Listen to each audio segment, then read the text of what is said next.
It's disgusting for an old hag to get pregnant. If you take maternity leave, you're fired. The one who suddenly yelled at me with a vein throbbing on his forehead was the new branch manager who had just joined last month.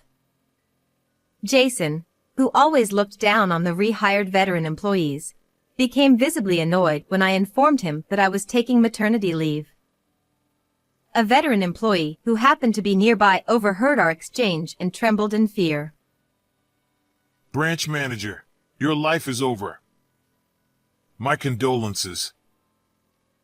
Jason looked puzzled, not understanding the implication. But it wasn't surprising. He didn't know anything about my standing in this company. My name is Kathy. I work as a pharmacist at a pharmacy attached to a major supermarket. My husband and I had been too busy with our work to have children, but at 42, I found out I was pregnant. We were overjoyed to finally have a child. Although it was a late pregnancy, I was determined to give birth even if it meant risking my life. Around that time, the previous branch manager transferred to another store, and Jason, the new branch manager, arrived. Jason had been a branch manager at another pharmacy before his career change. Although he was competent in his work, his human decency seemed to have been left behind in his mother's womb. He regularly mocked me for being pregnant at an older age and belittled the veteran employees who were rehired. No one would believe that an old hag like you is pregnant with that big belly. They just think you're fat. Excuse me? Did you just call me an old hag? Well, you're over 40, right? So yeah, old hag is about right. I was more shocked than angry at his nonchalant, unashamed remarks.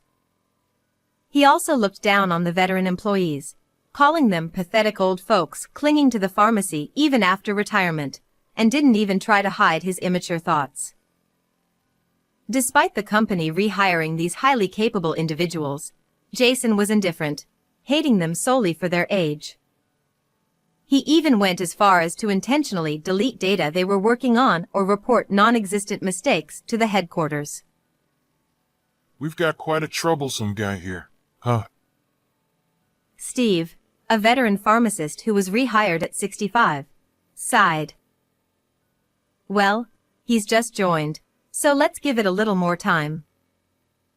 Everyone working at the pharmacy agreed and endured his behavior in silence. However, Jason's arrogant attitude showed no sign of improvement. He would be polite and courteous to customers and superiors, but treated us pharmacists and colleagues condescendingly. One day, an elderly female customer looked worriedly at the shelves of medicine. May I help you? Jason always greeted customers with a smile and politeness, but he struggled with the actual assistance afterward.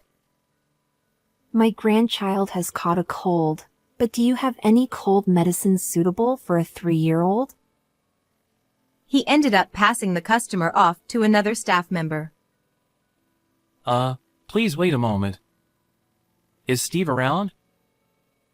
Steve, with his extensive knowledge and amiable demeanor, was a beloved and relied upon pharmacist among us. However, to Jason, Steve was just an old man hanging around the pharmacy. Steve, attend to the customer. I don't know about the medicine. Yes, of course. I'll help her. Jason's behavior was always like this, condescending but ultimately useless, offloading his work onto us and making his poor attitude even more apparent.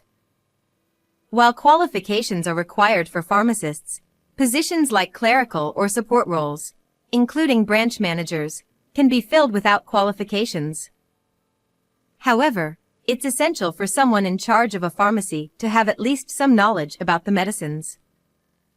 Jason, though, never lowered his head to us pharmacists, refusing to study or ask for guidance. How he managed to hold his position as branch manager was beyond us. Time passed, and my due date approached. I had informed the previous branch manager about my maternity leave, and it was approved. However, Jason, knowing this from the handover, tried to ignore it and make me continue working.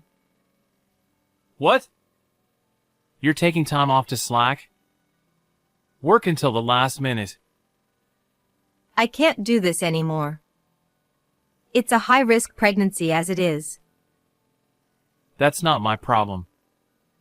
Besides, it's disgusting for an old hag to get pregnant. If you take maternity leave, you're fired. Jason's high-handed attitude was relentless. This was his usual demeanor in the staff room away from customers. Hey, branch manager. Steve, who was in the same room and overheard our conversation, widened his eyes as if he had seen something terrifying. Trembling, he directed his voice towards Jason. Branch manager, your life is over. My condolences. Huh? What do you mean, all of a sudden? Jason looked puzzled, but then he understood Steve's words when he saw where Steve was looking. President! Tony, the president overseeing our pharmacy group, happened to be visiting for an inspection at that moment. From his expression, it was clear he had overheard our entire exchange. Jason, what did you mean by your earlier statement? President! Thank you for coming all the way here. I don't need your flattery. I asked what you meant.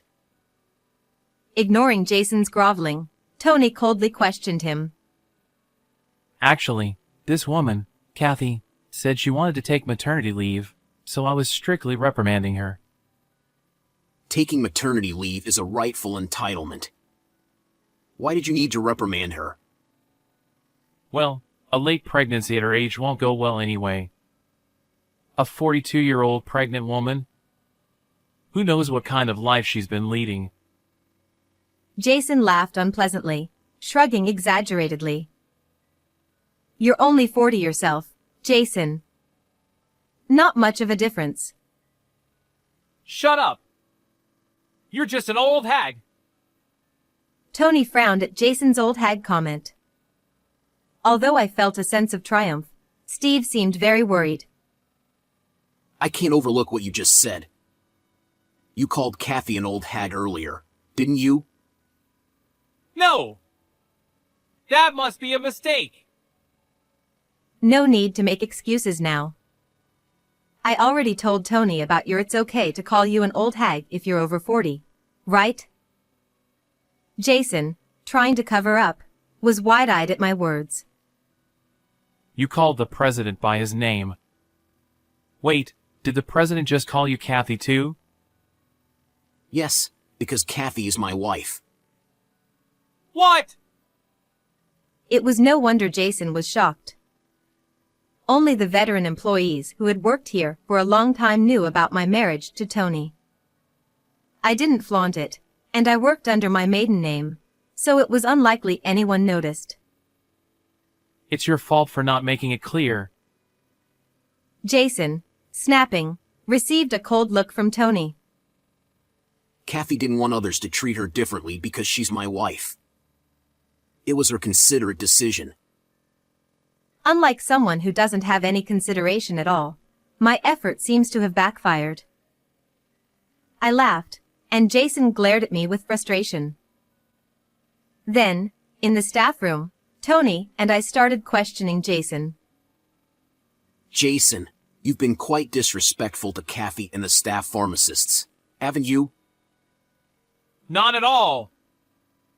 I was just being friendly and trying to keep things casual. Jason, flustered, struggled to find an excuse. You called me an old hag. Could you be quiet? Jason, losing his composure, banged his palm on the table. Tony watched him with a cold gaze. Jason, give it up. Kathy has told me everything. Steve has been with me since I founded this pharmacy, practically a comrade in arms. And you called him a pathetic old man clinging to the pharmacy, didn't you? Jason's face grew paler with each new revelation. As my husband said, Steve had walked alongside him for much longer than I had. Tony had founded the pharmacy with his pharmacist qualification, starting with just one store in a small town. It grew into a nationwide chain over time. I eventually joined one of those pharmacies and married Tony, with Steve celebrating our union. With such a history, Tony was undoubtedly furious about the insults to his comrade and his wife. He kept his anger in check, speaking calmly but sternly to Jason, who continued to make excuses. It's just Kathy's word. You can't trust the other employees. They're all in cahoots. President, I'm innocent. Seeing Jason shouting and spitting, I sighed deeply before my husband did. You're really hopeless, aren't you? What do you mean? Do you think the president would believe me without proof? I presented solid evidence. I nodded at Tony and took a voice recorder from my bag. Jason's face turned even paler. That can't be. Yes, that's exactly it. I recorded every word you said. When I pressed play, his abusive comments played back clearly. Stop! Please stop it! Jason, covering his face with his hands, looked horrified.